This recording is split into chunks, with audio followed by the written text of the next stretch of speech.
and board member of the nonprofit Historic Preservation Education Foundation, serves with the Society of Architectural Historians, and has published her work in various journals and edited book volumes.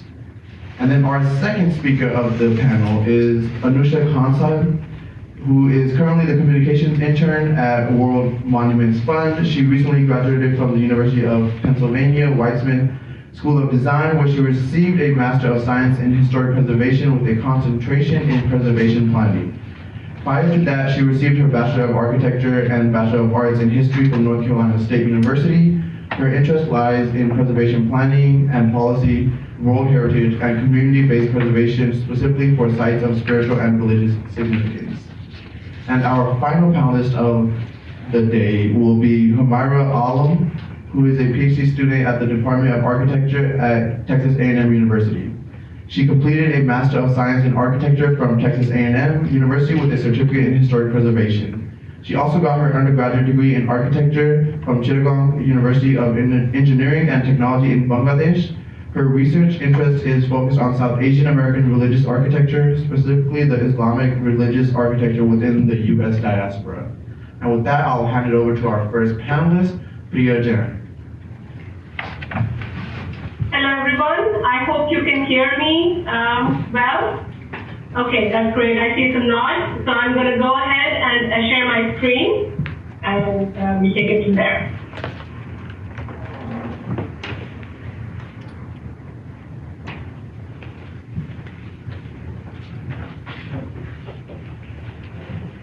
Okay, so I hope this is full screen and looking good.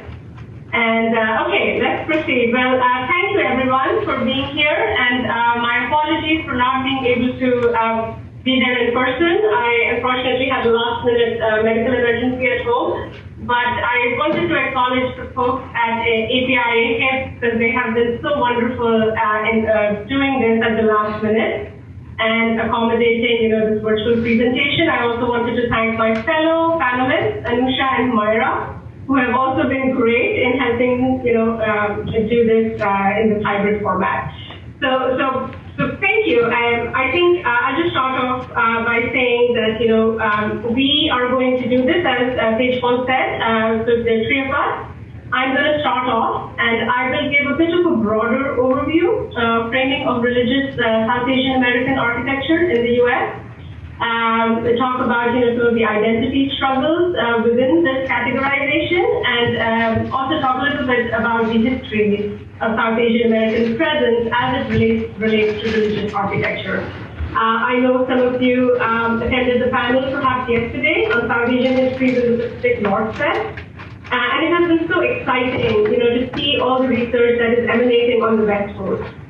In this panel, we wanted to also extend that discussion both geographically and temporally to include new territories like Texas and North Carolina in the American South, and also to focus on the recent past.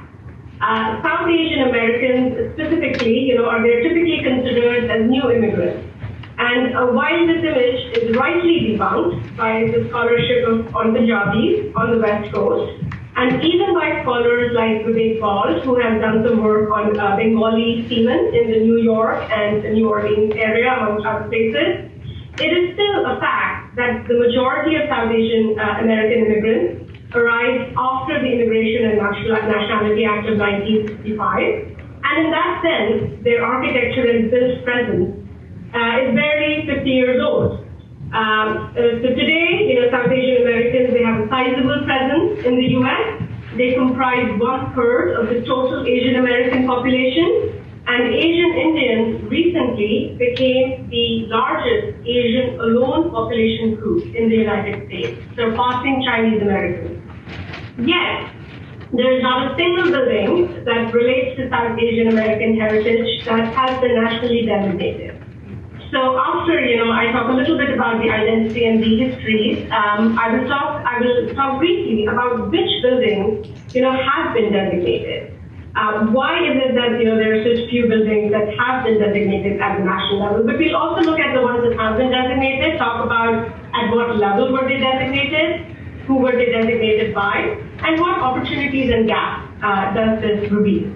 I should mention that our focus is going to remain on religious buildings. There is a lot of interesting questions that arise in terms of other South Asian American buildings like retail, shopping. There's comparisons with Chinatown, Filipino towns, so on and so forth. But for the purposes of this panel, we will limit our discussion to religious buildings. And after I'm done with my 10-minute spiel, I'll hand it off to Anusha and Humayra, who will actually do a little bit more site-specific and place-specific studies, and have really exciting presentations to share. So I'll try to make it short. Okay, so moving on, and of course in the end, we will hopefully have time for questions. So let's begin, with kind of just centering, what do we mean when we talk about South Asians? So yes, they are a pretty diverse group, and they come from about 8 countries. But what is interesting is that a lot of South Asian Americans don't actually think of themselves as South Asian, and this has been documented in a lot of work by scholars. When I was researching this, I came across this quote from a student in Canada who said that his Canadian teacher actually told him that he was South Asian. Because it was the same for me. I didn't quite think of myself as that unless I moved to the United States. South Asia actually is a political label that originated in area studies, in the U.S. And most people from South Asia actually think of themselves with their sub-ethnic identities, so either Bangladeshi American, Sikh American, Telugu American, and so, or Telugu Indian, and so on and so forth. With this diversity, in the countries, there are also there's a lot of religious diversity.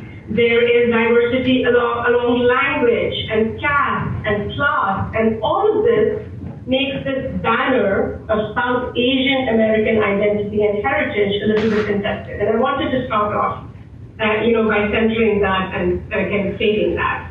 And how does this impact kind of preservation studies? It impacts preservation studies because, there can be a lack of engagement in these pan-ethnic heritage advocacy organizations. There can be generalization of SAA heritage, and what that means is some of the majority groups may tend to dominate what buildings stand for South Asian American heritage, and it can also lead to alienation of certain groups. So we'll talk a little bit more about that, but as we proceed, but I wanted to kind of say that. And then, also it's important to understand that even though it's a geographic area, there are solidarities and similarities that extend beyond this area. For example, there are Hindus, Gujarati Hindus, that historically lived in India, but when India was colonized, also lived in Africa. So they have similarities, especially based on religion, that transcend beyond the South Asian border. And similarly, Islam and a lot of Muslims in this area have solidarities with folks in the Middle East and other places. So even though it's a geographic area that we like to think of in terms of, South Asian American heritage, it's important to understand the nuances in it. So with that, let's quickly do like a brief overview. So who were, these early South Asian Americans? And I'm going to do this as kind of pre-1965. I won't spend a lot of time because hopefully a lot of you, went to the panel yesterday.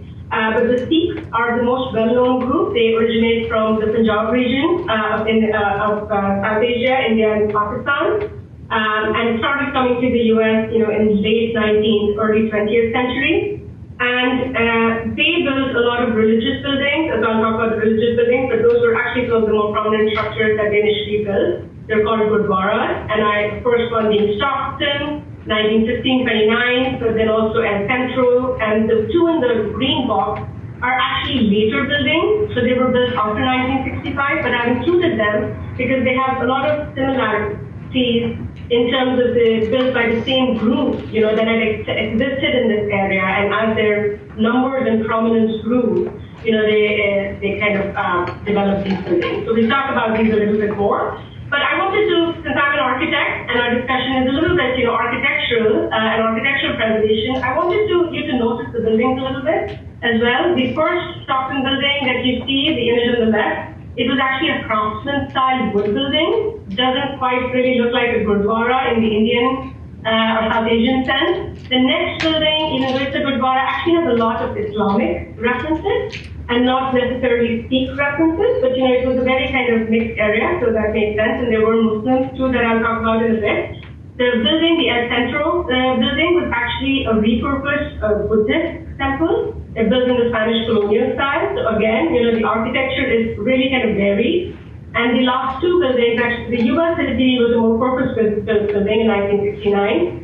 But the San Joaquin Sikh temple that I know Tejpaul, who introduced us, has a huge hand in getting designated, so we'll talk about that a bit more.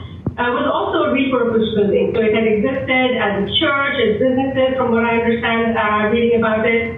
So it was also, doesn't quite look like a Gurdwara, architecturally.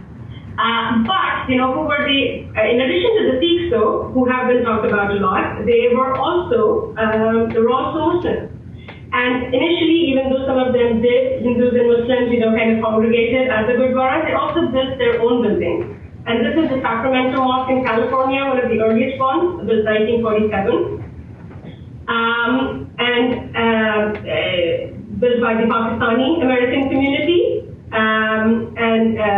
So yeah, I'll skip, but then, there were also Hindus, like I said, so Sikhs, Muslims, and Hindus were some of the pre-1965 population. Now, Hindus are very different from Sikhs and Muslims in the sense that religiously, they believe a lot more in individualistic worship as opposed to congregational worship.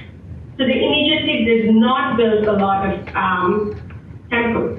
And I know I have two buildings up here, and the one that is most popular, at least in scholarly circles, is the Vedanta Temple in San Francisco in California in 1905. And it's widely known as the first Hindu temple in the US. Now this is correct. It is a Hindu temple, and it was the first. But I think an important point to understand here is that unlike the buildings that we saw in the past slides that were built or developed by the South Asian community for their own use, this building, and there were some subsequent ones like it, were built by the Vedanta Society, which was a Hindu group, but their goal was to spread Hinduism across its borders. So they were really appealing to an Anglo-American audience, and often the priest in the temple was the only South Asian person. The entire temple committee, as well as its patrons, were all Anglo-American. And I want you to understand that because what we see, the highly expressive, architecturally expressive architecture of this building, is because its job was to attract a foreign audience. Unlike the buildings, in the past, which were quite nondescript architecturally, this building had a lot of architectural features, and the inside was actually, and I'll talk about this more, looked more like a church, so that people felt more familiar once they did get inside and begin to pray. Okay, so let's kind of move on. So after 1965 is when the population of South Asians dramatically increases. And initially, what they do is that they continue this practice of repurposing other religious buildings. And this example that I have on the slide of this Swami Narayan temple in Bear, Delaware, this is a more recent conversion, but I put this up because I wanted you to appreciate the contrast of this church building that has some kind of facade elements stacked onto it. But early on in the 1960s, 70s, this presented a good solution because you didn't have to deal with change of zoning and, the building was already a religious building and could be adapted. Later on, purpose-built buildings were built, like the Hindu temple, the Ganesh temple in Flushing, and the Meenakshi temple in Texas. These were ornate, big buildings. They also, and these are all across the US, and they vary widely in style. However, there are some things that are quite common. A lot of times these were in suburban locations, so they attracted people from a wide area. They were along highways.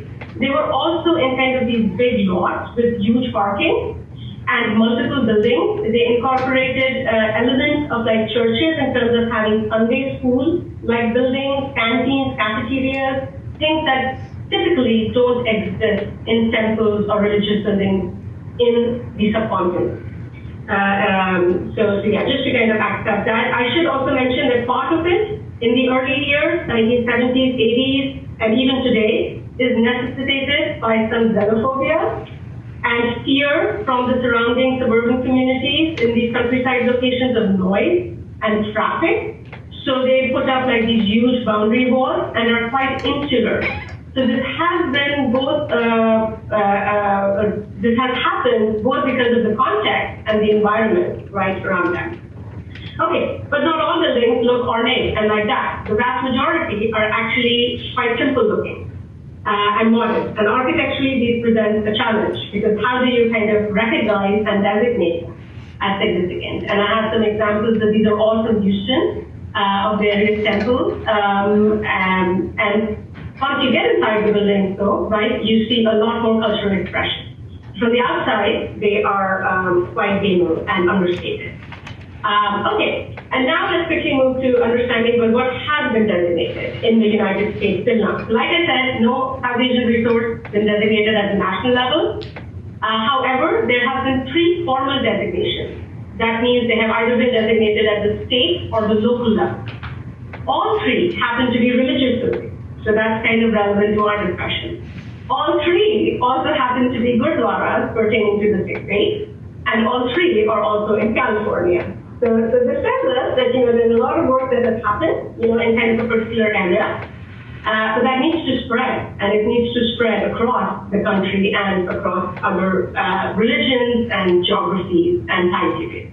Okay, so let's look at the first one. So the first building to be designated South Asian American building, at least based on my research, is the Stockton Sikh Temple in Stockton, California, and it was designated in 2004, first as a local and city landmark and later as a state landmark. Why? Because it was the oldest building. So, usually in preservation, the first and the oldest tend to get recognized. So that's what happened here. And who was involved in it? There was a local historian, Leslie Crowe, but also the Temple Society. And I won't go into too much, but Leslie Crowe had also worked with the Little Manila neighborhood and other buildings. So she was really kind of tied into this API heritage. So that was great. The next building, after that, there was a big break. And actually, the next building, at least based on my research that I found has been designated, was the San Joaquin Sikh temples that our very own Tejpaul was heavily involved in getting designated. So we would love, I would love to hear from him a little bit more about the process. But it's 2020 when it got designated. It's designated as a Fresno County, a landmark, so county landmark. And it was designated for its socio-cultural importance and also as the first Gurdwara in that county. So, it has that local significance. I should mention this, like I said, that, this was also a repurposed building. So architecturally, didn't quite have a lot of features, but, qualified. And then more recently, the Hollywood Sikh Temple in California was designated as a local and a city landmark. Why? Again, because of its socio-cultural importance. Now, this, as I said, is a later Gurdwara. There are many others that have been built by this time, except when if you read the nomination for this, they really emphasize, and they actually say that on the facade of the building as well, that this was the first Gurdwara in the US after India's independence in 1947. So they're really trying to say this is kind of that next wave, of new immigrants, building these buildings. It was, again, the people involved in this were a local physician, Dr. Marwa, Dr. Amarjeet Marwa, who was prominent in the local community, had the means, and was also connected well politically, and I'll talk about this because he was on the Heritage Commission for the city, and that made it kind of a bit easier, I think, for him to do that. Interestingly, this building, like I said, is only from 1996. There used to be a previous hotel that they were using as a Gurdwara for a long time. And even this current building was extensively remodeled in 2019 and 2020. 2016 and 2019. So what they did was that instead of kind of arguing that this building is very old, and has integrity, they said that it has integrity of location. Like it has, even though the building is new, it has existed on the spot for a long time. And they also said that those renovations that have been done were all within this kind of more vaguely defined period of significance. And I say that not to undermine the designation, but actually to point out that you need these types of flexibility to allow this, especially South Asian American heritage, which is of recent vintage and does not have a lot of historical firsts and so on and so forth, to be able to be designated. So this is important. And I rush a little bit because I'm looking at the time. So I'll end with kind of saying that there are 10 challenges that I wanted to talk about as they relate to South Asian religious architecture, preservation challenges, and I'll quickly go into them. First, that they, like I said, SA are religiously diverse. So we have gurdwaras designated, so there are lots of mosques. Churches present a unique challenge because architecturally, they blend in with the landscape of the US a lot more.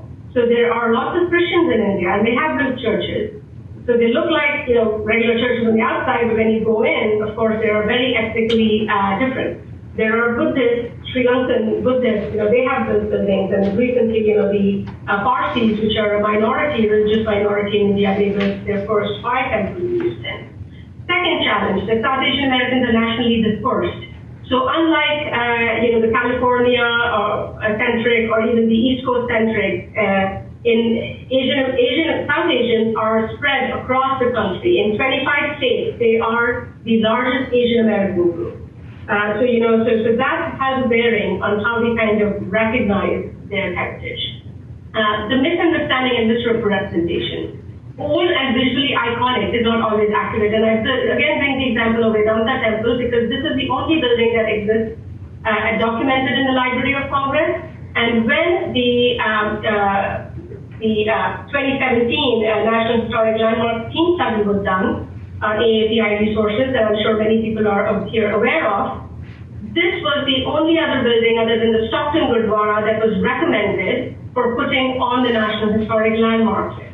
But like I said, that even though it has significance, it doesn't quite represent what was built by the South Asian American community and used by them in the early years. The other challenge is the amplification of privilege. A lot of temples like this, this is the Swaminarayan Temple, the largest temple in the US to be built. These, of course, catch the eye and become an important preservation candidate. But we also have to appreciate the caste-based discrepancies. There was a lot of report of them using Dalit labor, which is a minority caste in India, in their construction. Kind of not always telling a celebratory story in preservation is also important, and recognizing that there may be inherent caste struggles and class struggles. Big, bold, and beautiful versus the small, modest, and ugly. That goes back to those buildings I showed you, that from a preservation standpoint represent a challenge. And then the discrimination or xenophobia, because when these understated buildings, even when they try to be out there, this is a statue that just came up within the last 2 months in Houston. It was inaugurated, and I went and visited it a couple of weeks back. It's a 90-foot statue of an Indian god. Immediately, we're seeing this, and this report is from September 12th, so just yesterday, that there are protests that are arising over the kind of the fact that it's so out there. So this is a challenge that on one hand our architecture is understated, and on the other hand it's still out there and it's coming under attack. And finally, the heritage is not old enough and lacks integrity. I just want to, but there are some buildings like Khansaheb and Hollywood Temple, despite being new, have been designated.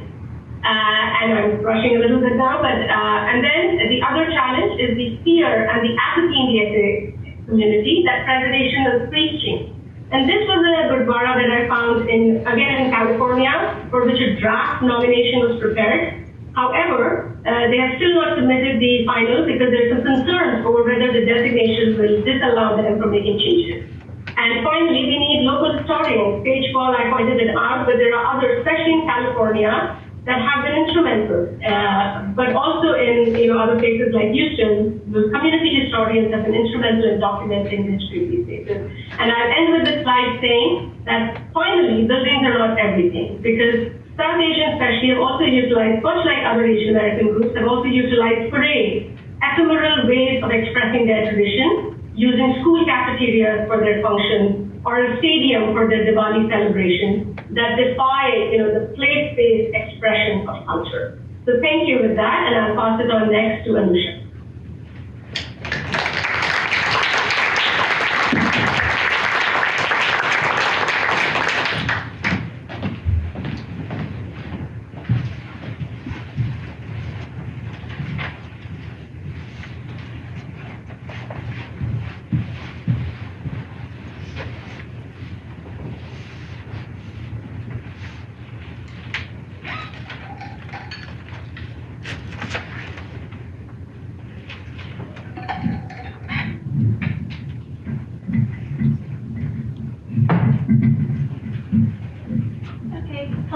everyone. Can you guys hear me? Yes. Yeah. Thank you for the introduction and background, Professor Jain. My name is Anusha Khansaheb, and I'll be presenting on the Hindu Center of Charlotte, North Carolina, specifically discussing my thesis topic, which is immigrant placemaking through religious space. Is there a way I can hide the top of this? Oh, you went away. Okay. Perfect.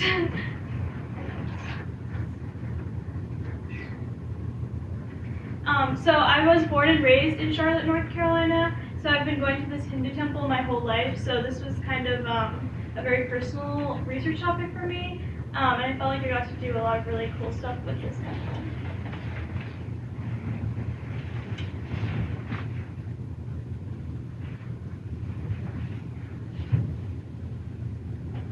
Okay. So my research statement largely surrounded the study of the Hindu Center of Charlotte, North Carolina to understand the development of the Hindu Center typology in the U.S. and their potential for historic designation as historical and cultural assets, especially in their local community context. My main research questions included looking at how South Asian diaspora immigrant communities created place through religious sites, how have communities, including tracing their beginnings, understanding the intentional choices they made, and seeing what they look like today. And can preservation become a tool to not only recognize, but ensure longevity of the impact of Hindu immigrants in the built fabric of the American landscape? So Professor Jain mostly provided the background and relevance, but I just wanted to highlight some things again. So since my focus is on Hindu immigrants, most of them came post-1965, and due to that act, it picked people mostly with STEM backgrounds, so people who ended up being in the professions such as medicine or law, so they were able to fund their worship spaces and build new spaces, which is different from a lot of different immigrant communities. This huge prominence of Hindu Americans is seen through the greatness of their religious architecture, especially recently, and another example of the Swaminarayan Mandir in Robbinsville that Priya Jain also talked about.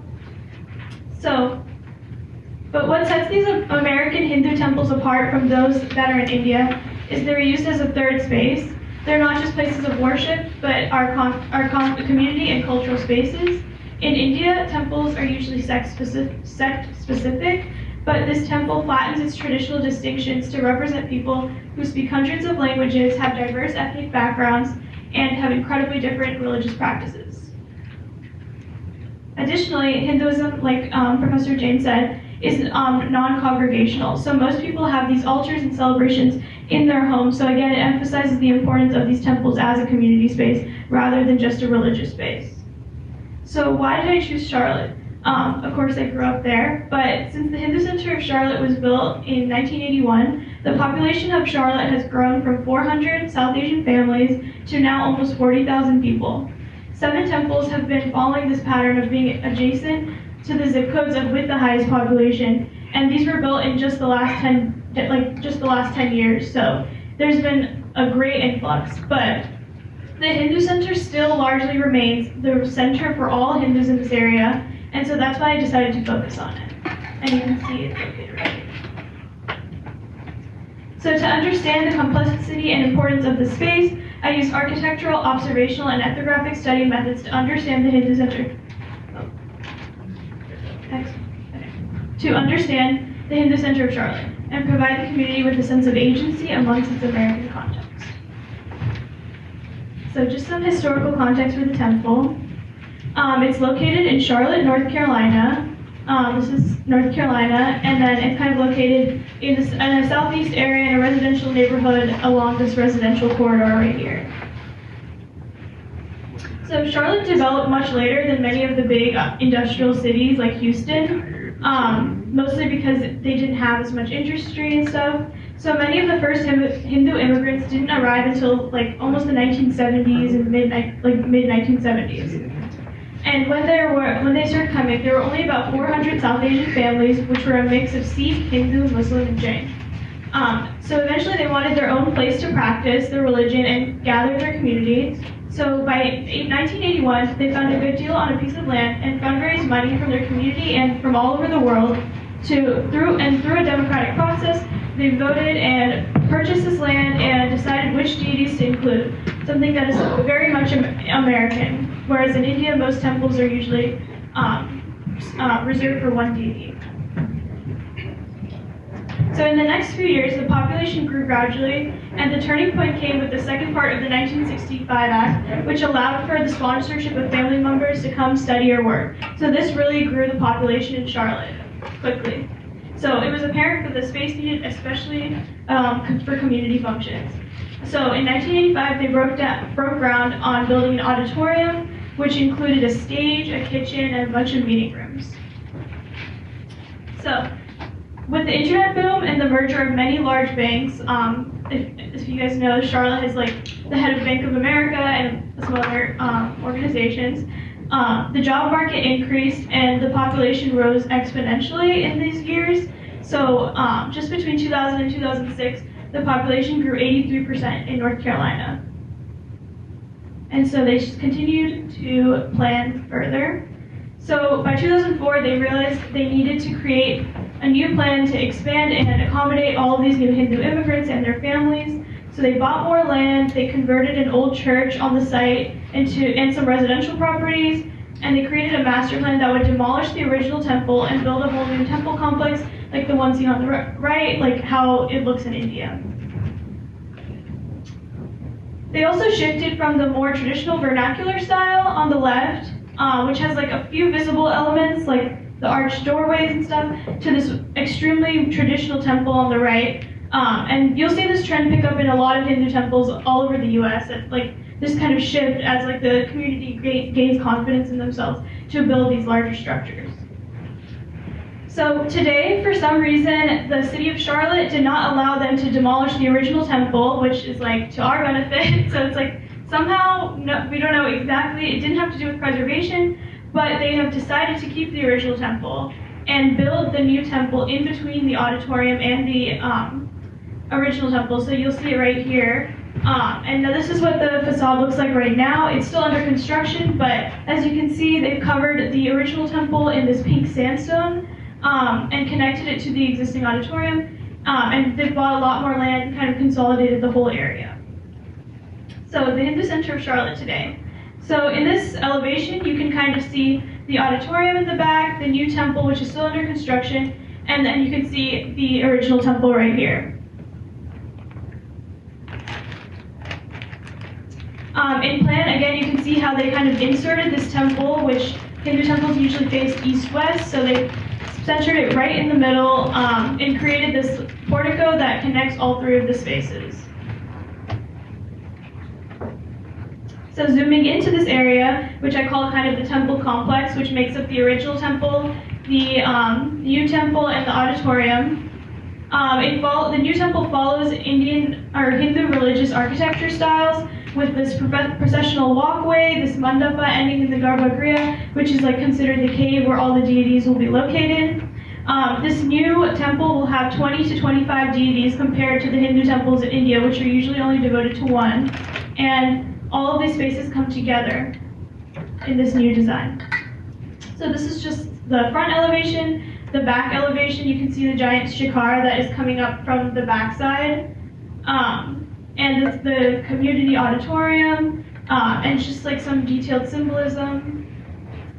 Some exterior details, looking at how the pink sandstone is connecting to this vinyl siding on the auditorium, and just how detailed like all the sandstone carvings are. This is the current temple interior. So they currently have 9 deities, which were originally also put together like by the community and organized by the community, including the Jain deity right here. So they also are including Jainism in this. And they have a lot of other smaller deities too during celebrations to create more of an inclusive space. So they are really trying to like bring the whole Hindu community together. Most of the whole South Asian community. And then again, this is the mandapa or portico, which is what connects all 3 of the spaces. This is the new temple interior. You can see where all the deities will be held and all these like little niches they've created. The interior plans for this. The auditorium. The renovated church. And these site details like an outdoor area and stuff like that, and reserved parking spots for car pujas, which are like religious ceremonies for when you buy a new car. So as you can see, this site has a lot going on there. So just some of the major themes I've found is this transnational context, this connection between India that kind of remains at this temple today. So a lot of you probably have heard maybe about this temple in India, the Ram Temple, that was notorious for its own reasons, but it was built of pink sandstone from a mine in Rajasthan. And this temple uses the same pink sandstone built from the same mine there. It was carved in India, shipped in pieces, and then assembled on site in Charlotte, North Carolina. And the inauguration of this temple was also celebrated at this temple. And then again, they hired Indian temple architects in India to design the whole Hindu temple, and then they sent these plans and diagrams to Charlotte, and they had local architects and engineers to actually put it into the site. And lastly, the people are some of the biggest transnational context. These priests have usually started in India, but moved through Africa, Europe, and then ending up in North America and Canada and the US. So with them, they bring all this culture from around the world. And lastly, the Hindu Center of Charlotte has heavily influenced the city of Charlotte. So student groups come here to learn about Hinduism, so it's become a center to learn about the religion. There's this huge annual Festival of India, which this year it's gotten so large that they're having like one event in downtown and one event in South Charlotte because they want to include as many people as possible. Okay, so this is just the conclusion to end all of this. So as part of my survey, I sent out as part of my thesis, I sent out a survey into the community just to get their perspective on the temple itself and about preservation. And so the final question I asked in the survey was, have you heard of the word historic preservation, and what does it mean to you? And as you can see, the results were quite varied, but most of them included just preserving their own culture and remaining true to themselves and creating longevity. They wanted to ensure that the rich culture and history of the community are recognized and continued for future generations. So some takeaways from the survey, some opportunities include preservation of group identity, celebration of culture, and people being at the center of this. But some challenges include looking at how new interventions could question the authenticity of the site, like how this new temple was built in the center of two existing buildings, the inclusion of nature and environment under its significance, internal politics within the group, and community fragmentation. And last but not least, the 50-year age rule, where a lot of these sites haven't reached 50 years yet. They are usually around like 40-ish years. So just going back to my research questions, but the Hindu Center of Charlotte is significant as a present-day space as well as a physical repository of the memories and history of the first community to come to the United States. It represents how South Asian immigrants have created place by forever altering the American-built environment through transnational processes and simultaneously developing uniquely new identities as South Asian Americans. The Hindu Center of Charlotte is one of hundreds of spaces that represent... Sorry. Yeah, so the Hindu Center of Charlotte is one of hundreds of spaces that represent an interfacing of community, nourishment, society, and feeling. Every religious space has its own beginnings, its present challenges, and its future considerations. So I would like to conclude by saying conserving the place is also conserving what happens in the place, and to create a call for action, because if we don't conserve our own spaces, who will?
it's Humayra. So Professor Jain and Anusha actually gave quite a nice overview of religious architecture in the diaspora. So I'll be moving the discussion towards Islamic religious architecture in the diaspora of the US. So this is a part of my thesis as well. My thesis was on diasporic imprint on religious architecture, post-1965, South Asian American mosques in Greater Houston.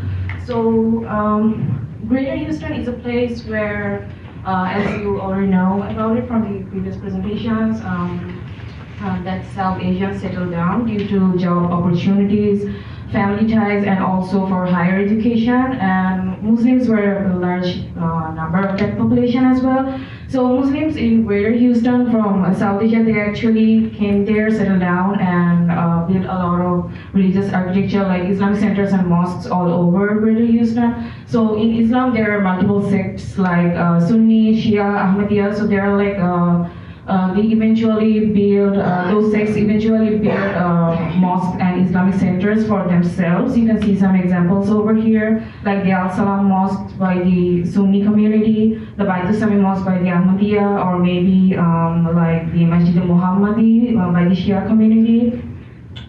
For my thesis, the goal of the thesis was to exactly figure out how do the traditional architectural elements that the South Asian community are familiar with from their home country do those features are actually the ones that take precedent or that influence the design of the religious buildings that they established in Greater Houston, or do the conditions that were imposed by the diasporic environment in Greater Houston actually create a new sort of hybridized identity in the diaspora of Houston? So first I'd like to talk about the Islamic Society of Greater Houston, or ISGH in short. So ISGH was actually established by a small group of Muslim students and some Muslim families back in 1969 in Greater Houston. It was sort of like a small organization for themselves. They didn't really have a place to pray yet. They used to pray at each other's house every week. They used to meet because in Islam the prayer is like, it's congregational prayer compared to the Hindu temples. They have to like pray in congregation every day, and specifically on Friday. So they needed a space, but they didn't really have a designated space, so they used to meet at each other's house and do that. So ISGH eventually got involved. They got involved with the construction and management of mosques in Greater Houston. They eventually built some mosques all over Greater Houston. They were initially they were involved with like all sects of Islam, but eventually they got more involved specifically with the Sunni community, because the Shia, they had their own organization as well in Greater Houston. So that's how it developed over time. So I'll be looking at two cases of Sunni mosques in Greater Houston. One is the first one, Masjid Bilal. It was built back in the 1980s, and the other one is a more recent one, the New Territory Islamic Center. It was established back in 2003. Both were established by ISGH in Greater Houston. So this is a typical mosque plan from South Asia. So South Asia, as Professor Jain already talked about it, it's like, it's not a small place. It has a diverse culture. A lot of countries, and even each country has their own diversity in culture as well. So you will sort of find different styles based on regional provinces there. But there are some commonalities in architecture, building materials over there. For example, the common building materials would be brick, sandstone, and sometimes in places like Kashmir, you can find like timber mosques as well. So those are some common features there. As for the typical or traditional mosque plan, as I'd like to say, it actually has, if you can see that there's an entrance, and from there on you go into the courtyard, and surrounding the courtyard there's like a colonnaded walkway, and then you go into the prayer hall. So the courtyard is like usually an open to sky courtyard. It's provided because whenever the congregation grows big, where people need space, they can, the additional people, they can just use the courtyard to stand behind the congregation and pray together. So that's why usually courtyards were provided with mosques as well. So I showed this plan to just get an idea of how it compares to the ones in Greater Houston. So the first case study is Masjid Bilal. It is actually located in Adel Road in Greater Houston. Adel Road is like a small neighborhood, so it's like a residential area. Most of the people surrounding that area, they come from mixed ethnicities. But there is a large South Asian population over there as well. So it sort of serves like a central Islamic center for a lot of people over there. Masjid Bilal was established back in the 1980s in Greater Houston. It wasn't initially built by the South Asians specifically. There were Arabs and African Americans involved as well. So all of them were really small in number, so they just got together and established a mosque to have a congregational prayer hall for everyone to go there. But eventually the Arabs and African Americans, they built their own mosques as well. So with time it became more like a concentrated, more like a place for a concentrated ethnicity, like those from South Asia, and a very small number of Arabs and African Americans as well, but mostly South Asia. So this is the site plan for Masjid Bilal. As you can see, it's actually pretty big, right, for a mosque that was built back in the 1980s. They actually bought the site, they constructed a building over there, they added like parking facilities and additional facilities as well. The L-shaped building is the main building of the Masjid Bilal. It has like as you can see that the building front is like an L-shape, but prayer hall, you can see the octagonal shape at the back. This is the prayer hall, so this is like rotated towards the Qibla direction. So Qibla is actually situated in Mecca. So Muslims, they pray towards the Qibla. So this mosque, in this mosque, the prayer hall is actually rotated towards the Qibla so as to accommodate most of the people in the space, so that they can utilize the whole space to just pray in congregation rather than having the other way around.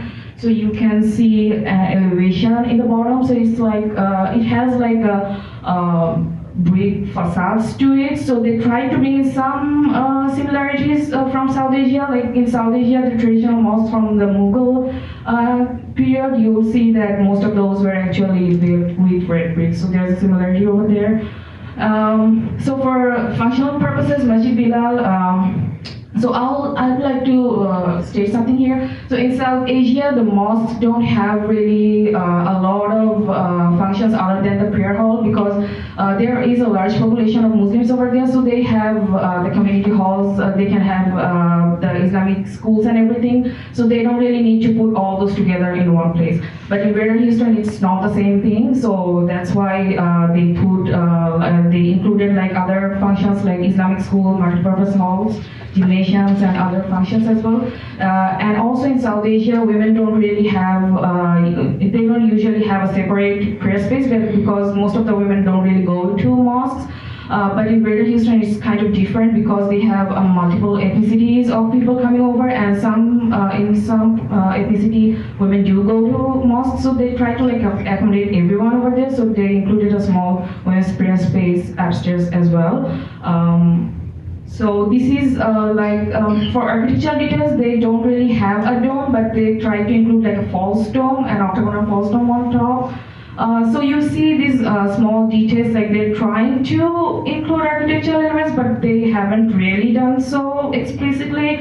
As for the arches, they don't really have that many arches compared to mosques in South Asia. They have only one arched entry to the building, and also you can see the windows aren't really arched, but they have like a gable shape on top.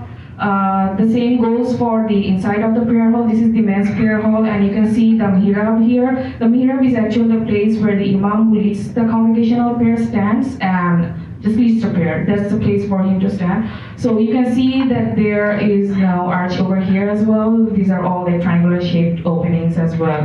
But you can tell that they try to include some resemblance to architectural features, but probably they didn't have the funding, and also they didn't really have the confidence to explicitly announce their presence there. So they sort of like try to blend in.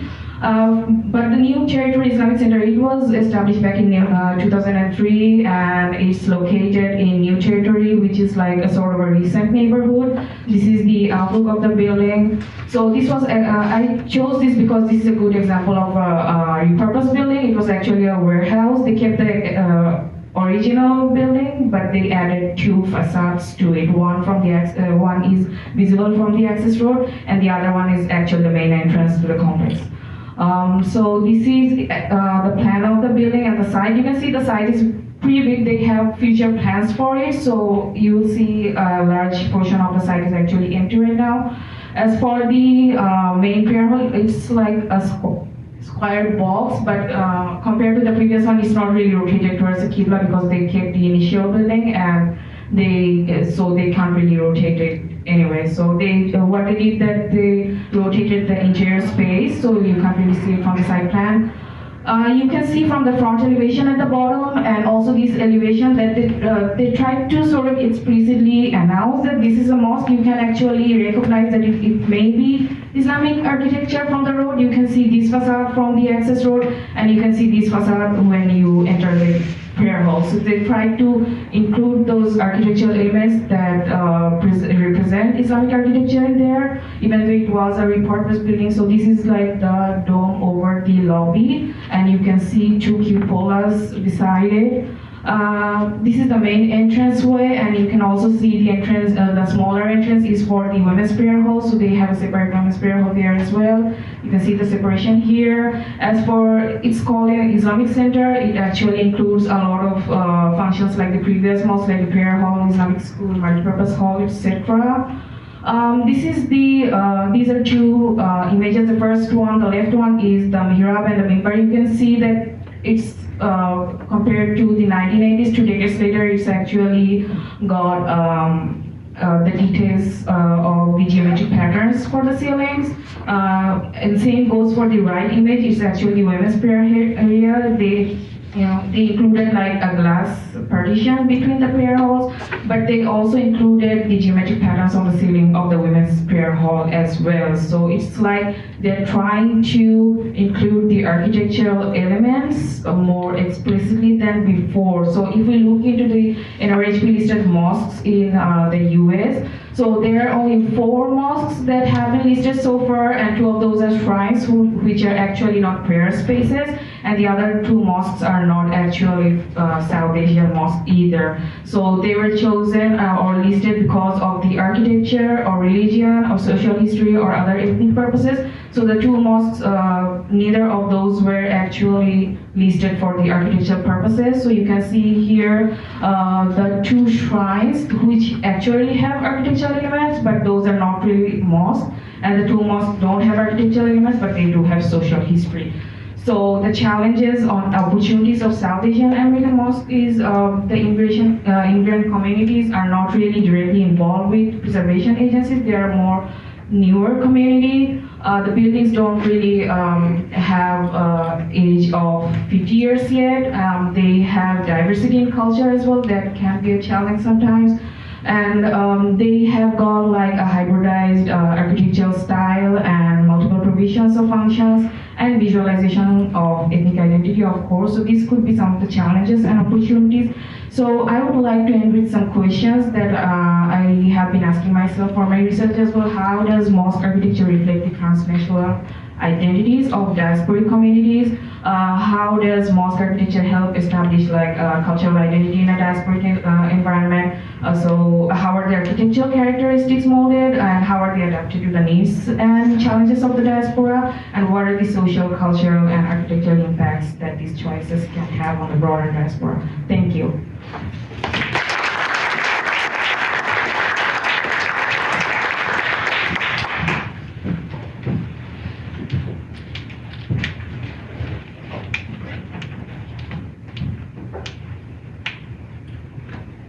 Just a quick thank you once again for all 3 panelists.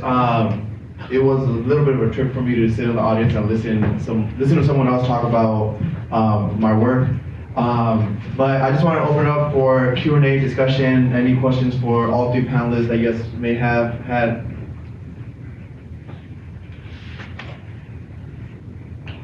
Yes, we have one in the back.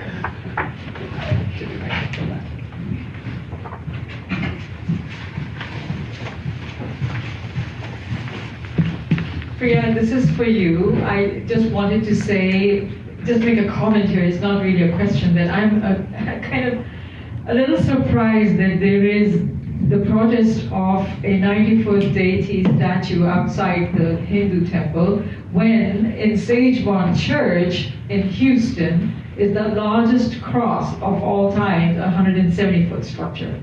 So it just doesn't even bear, I don't even understand how somebody can be for one thing, but against another, just because it's not their religion. So would you happen to know exactly who the folks are who are protesting that?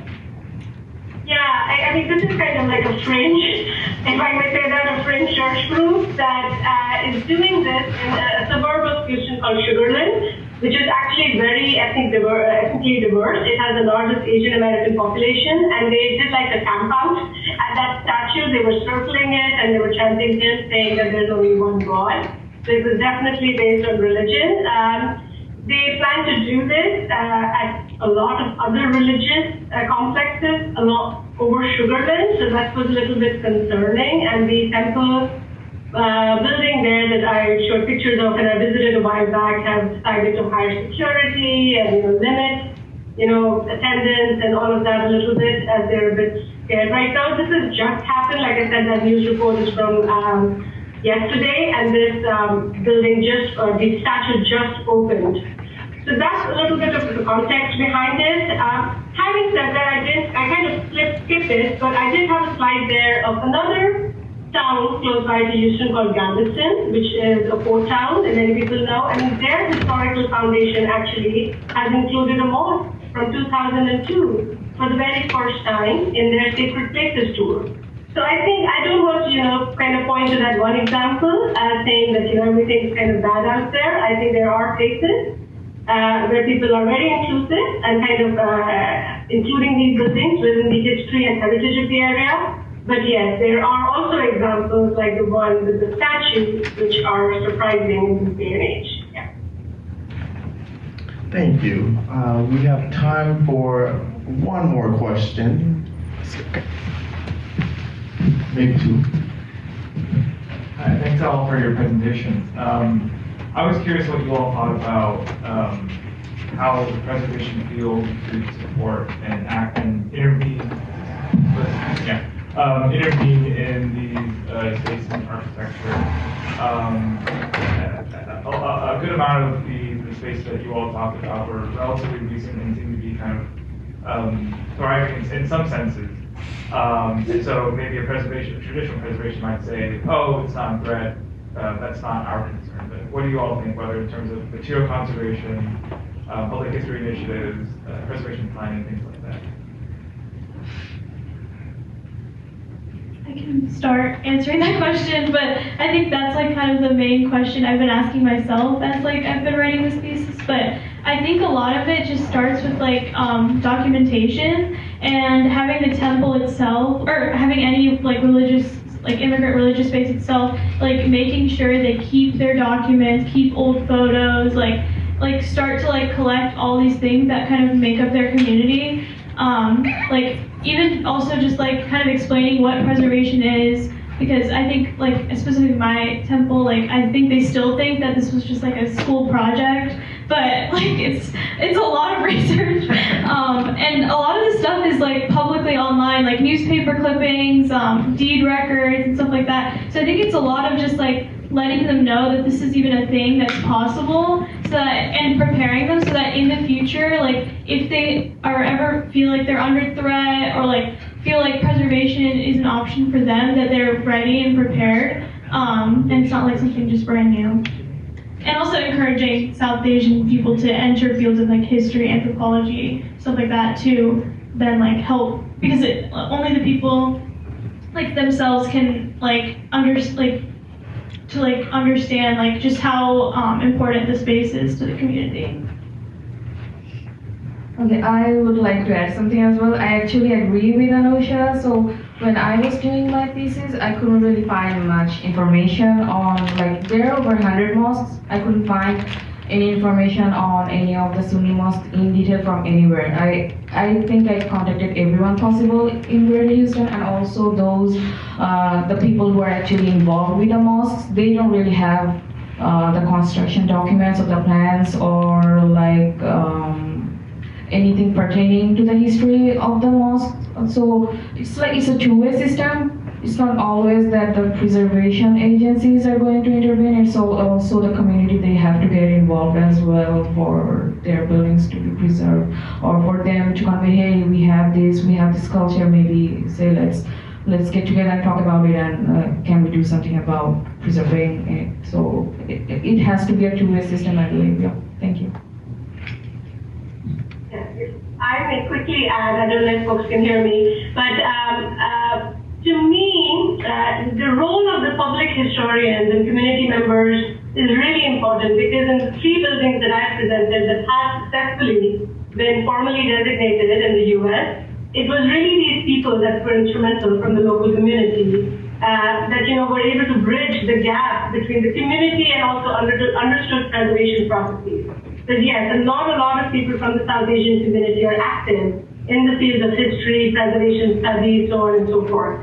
The other thing, yes, and the other thing that has struck to me is interesting, Anusha, in your presentation when you were talking about asking people if they knew what historic preservation was, a lot of them understood it as preserving their own culture, but not so much as designating these buildings on some sort of a landmark list. So being part of the American story is still not kind of accepted as much. They kind of don't see themselves as part of the American story, which I think is a little bit troubling, and there's some work that needs to happen there.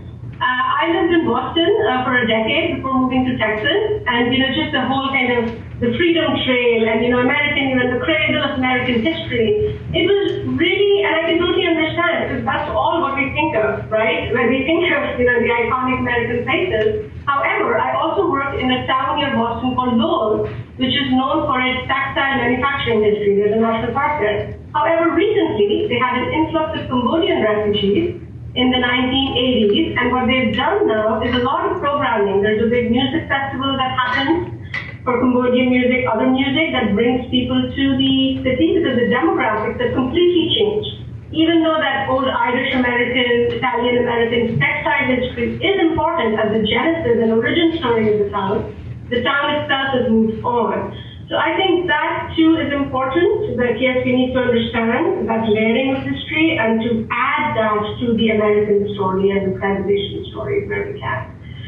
Finally, I wanted to say with the Meenakshi temple, I also found it helpful to approach preservation with baby steps. So I reached out to them a couple of years back with a grant proposal to document the building and prepare a HAS, which is the Historic American Building Survey package.